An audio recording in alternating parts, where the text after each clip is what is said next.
करीब 75 दिन का वक्त, और ये 75 दिन का वक्त राजनीतिक पार्टियों के लिए नींद हराम करने वाला है। जी, बात कर रहे हैं हरियाणा में होने वाले विधानसभा चुनाव के बारे में। हरियाणा में आगामी 75 दिनों में तमाम राजनीतिक पार्टियां अपनी किस्मत की आजमाइश करने के लिए जद्दोजहद करती हुई नजर आएंगी। जी हाँ, जिस तरीके से हमने देखा कि लोकसभा चुनाव के दौरान भी प्रमुख दो यहाँ पर राजनीतिक दल, यदि भारत की राजनीति में देखा जाए तो कांग्रेस पार्टी और भारतीय जनता पार्टी, एक दूसरे के आमने सामने दिखाई दी। अब हरियाणा में विधानसभा चुनाव से पहले भी कुछ ऐसे ही समीकरण बनते हुए नजर आ रहे हैं। हरियाणा में चौटाला परिवार का जिक्र करना भी आवश्यक हो जाता है, क्योंकि चौटाला परिवार हरियाणा का बड़ा राजनीतिक परिवार है।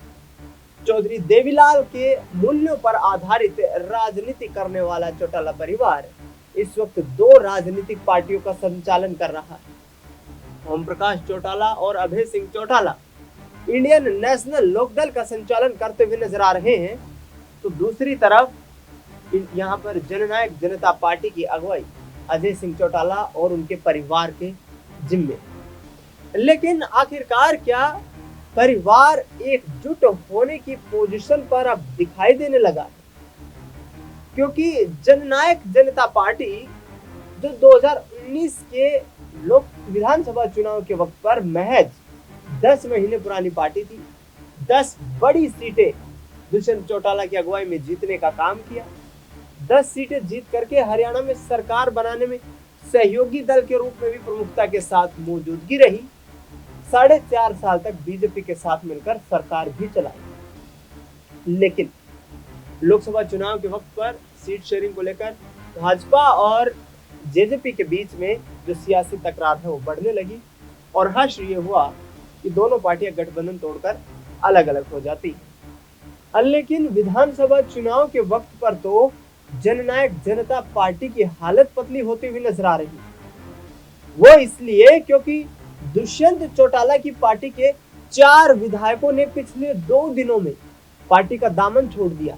जी, शाहबाद से विधायक की बात करें तो रामकरण काला, जिन्होंने पार्टी से इस्तीफा दे दिया। कैबिनेट मंत्री देवेंद्र सिंह बबली, जो कि टोहाना से विधायक हैं, वो भी पार्टी से किनारा करते हुए नजर आए। चौटाला परिवार के विशेष तौर पर अजय सिंह चौटाला के करीबी माने जाने वाले कैबिनेट मंत्री अनूप धानक ने भी पार्टी को छोड़ दिया, और इसके साथ साथ ईश्वर सिंह, जो कि गुहला चीका से विधायक थे, उन्होंने भी पार्टी को छोड़ने का फैसला कर लिया। इन चारों विधायकों की पार्टी छोड़ने, नारनौंद से विधायक राम कुमार गौतम के बगावती बयान देने से ऐसा प्रतीत होने लगा है कि अब सिर्फ पारिवारिक पार्टी बनकर ही रह जाएगी यहाँ पर जननायक जनता पार्टी, क्योंकि महज 2 विधायक यहाँ खुद दुष्यंत सिंह चौटाला और उनकी माता नैना सिंह चौटाला, ये दोनों परिवार के विधायक हैं, जबकि जुलाना से विधायक अमरजीत ढांडा यहाँ पर पार्टी का सहयोग करते हुए नजर आ रहे हैं। लेकिन क्या दुष्यंत चौटाला अब आने वाले वक्त में इनेलो के साथ गठबंधन करेंगे? इनेलो की भी जो सियासी ताकत है वो कोई ज्यादा मजबूत दिखाई नहीं दे रही।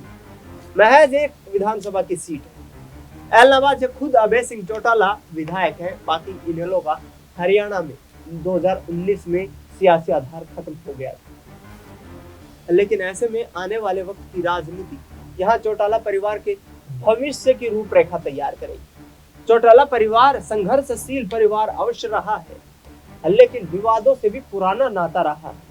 कभी जेबीटी टीचर घोटाला मामले में यहाँ ओम प्रकाश चौटाला और अजय सिंह चौटाला को जेल में जाने का यहाँ पर जो है एक अपना जो दोष भुगतना पड़ा, तो दूसरी तरफ महम कांड को लेकर भी लगातार चौटाला परिवार चर्चाओं को विषय बना रहा है। लेकिन अब एकजुटता का संदेश दोनों गुटों की तरफ से दिया जा रहा है। यहाँ अजय सिंह चौटाला भी ये कहते हुए नजर आ रहे हैं कि चौटाला साहब ने दिग्विजय सिंह चौटाला और दुष्यंत चौटाला के खिलाफ जो पार्टी का निर्णय लिया, वो निर्णय संवैधानिक नहीं था।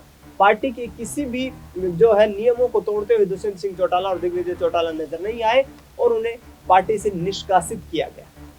जबकि दूसरी तरफ चौटाला यानी कि अभय सिंह चौटाला की तरफ से कहना है कि जो दुर्व्यवहार यहाँ बड़े परिवार की तरफ से किया गया, यानी कि अजय सिंह चौटाला के परिवार की तरफ से किया गया, यदि वो अपनी गलती का पश्चाताप करते हैं तो विधानसभा चुनाव में गठबंधन पर विचार किया जा सकता है। लेकिन रास्ता आसान नहीं है। अभय सिंह चौटाला ने तो पार्टी की परिस्थितियों को भांपते हुए बीएसपी के साथ गठबंधन भी कर लिया है और सीट शेयरिंग तक का फॉर्मूला तय हो चुका है। 37 सीटों पर बीएसपी हरियाणा में गठबंधन के तहत चुनाव लड़ने वाली है, जिस गठबंधन में इनेलो शामिल है। 53 विधानसभा की सीटों पर इनेलो अपने प्रत्याशी उतारे। यहाँ पर साफ तौर पर अभय सिंह चौटाला का कहना है कि हरियाणा में इस वक्त लूट और झूठ की सरकार चल रही है। हरियाणा के किसानों के साथ, हरियाणा के नौजवानों के साथ लगातार धोखेबाजी हो रही है, लगातार उनके हकों को खाया जा रहा है। केंद्र में बैठी बीजेपी सरकार और राज्य में बैठी बीजेपी सरकार हरियाणा से सौतेला व्यवहार कर रही है। किसान आंदोलन के वक्त पर हमने देखा कि दुष्यंत सिंह चौटाला तो यहाँ लगातार सरकार के साथ कदम ताल करते हुए नजर आए, लेकिन अभय सिंह चौटाला ने विधानसभा से इस्तीफा दे दिया। बड़ा संदेश देते हुए उन्होंने कहा कि मैं किसानों के साथ हूँ। 6 महीने बाद फिर से उपचुनाव हुआ और अभय सिंह चौटाला बड़ी जीत इलाहाबाद से दर्ज करके फिर से विधानसभा पहुंच जाते। यानी कि किसानों का जो मुद्दा है उस पर लड़ाई लड़ने के लिए भी यहाँ तो अभय सिंह चौटाला अपनी जगह को बचा गए, लेकिन मुश्किलें तो जननायक जनता पार्टी के सामने। जननायक जनता पार्टी 10 की 10 लोकसभा सीटों पर अपनी जमानत जब्त करवाती हुई 2024 के लोकसभा चुनाव में नजर आई और इस तरीके का जो प्रदर्शन पार्टी का रहा वो एक औसत दर्जे के प्रदर्शन से भी निम्न स्तर का रहा। लिहाजा आने वाले वक्त की राजनीति को साधने के लिए यहाँ पर चौटाला परिवार कहीं ना कहीं एकजुटता करके ही हरियाणा की सियासत में अपनी साख को वापस पा सकता है। चुनौतियां बड़ी है, चैलेंज बड़ा है, लेकिन यदि एकजुटता परिवार में होती है तो कुछ भी कर पाना असंभव नहीं है। लेकिन आगे आने वाले वक्त में क्या यहाँ पर चौटाला परिवार सियासत में हरियाणा की राजगद्दी पर राज कर पाएगा, बड़ा सवाल खड़ा हो गया है। और बार बार ये कहा जा रहा है कि हरियाणा की राजनीति में चौटाला परिवार यदि अब एकजुट नहीं हो पाता है तो पूर्णतः से यहाँ पर फांसी पर जाता हुआ नजर आएगा। इसके साथ साथ दुष्यंत चौटाला बार बार यहाँ पार्टी के कार्यक्रमों में शामिल हो रहे हैं, लोगों से अपील करते हुए नजर आ रहे हैं कि हम लगातार लड़ाई लड़ेंगे। सत्ता आती है, सत्ता चली जाती है, सत्ता स्थायी नहीं है, मुद्दे स्थायी है, मुद्दों पर लड़ाई लड़नी चाहिए। विपक्ष में रहते हुए हम मजबूती के साथ प्रदेश के लोगों की मांग को उठा रहे हैं और प्रदेश के लोगों की मांग यहाँ पर यह है कि बीजेपी की सरकार को सत्ता से बेदखल किया जाए। आखिरकार क्या वाकई में यही सियासी समीकरण आगामी विधानसभा चुनाव में बनते नजर आएंगे? क्या चौटाला परिवार कोई परचम लहरा पाएगा? बड़ा सियासी सवाल है और बड़ी यहाँ पर राजनीतिक सरगर्मियां तेज है। दूसरी तरफ कांग्रेस पार्टी, जिसको ये उम्मीद दिखाई दे रही है कि 5 लोकसभा की सीटें जीतने के बाद सत्ता में वापसी तो हो ही जाएगी, इसलिए दीपेंद्र सिंह हुड्डा और भूपेंद्र हुड्डा सक्रियता के साथ अपने तमाम चुनावी कार्यक्रमों का आयोजन कर रहे हैं। किरण चौधरी बीजेपी में शामिल हो चुकी है, जबकि शैलजा और रणदीप सिंह सुरजेवाला एक अलग धड़े के रूप में कांग्रेस को मजबूत करने की बात करते हुए नजर आ रही है। देखना यह होगा कि आखिरकार क्या कांग्रेस पार्टी सत्ता में वापसी करती नजर आएगी, क्योंकि दुष्यंत चौटाला कांग्रेस पार्टी को समर्थन देने की बात भी करते हुए नजर आए हैं। हरियाणा में एक राज्यसभा की सीट पर भी चुनाव होने वाला है। ऐसे में राज्यसभा चुनाव के दौरान क्या यहाँ पर जननायक जनता पार्टी और कांग्रेस पार्टी एक साथ दिखाई देंगी?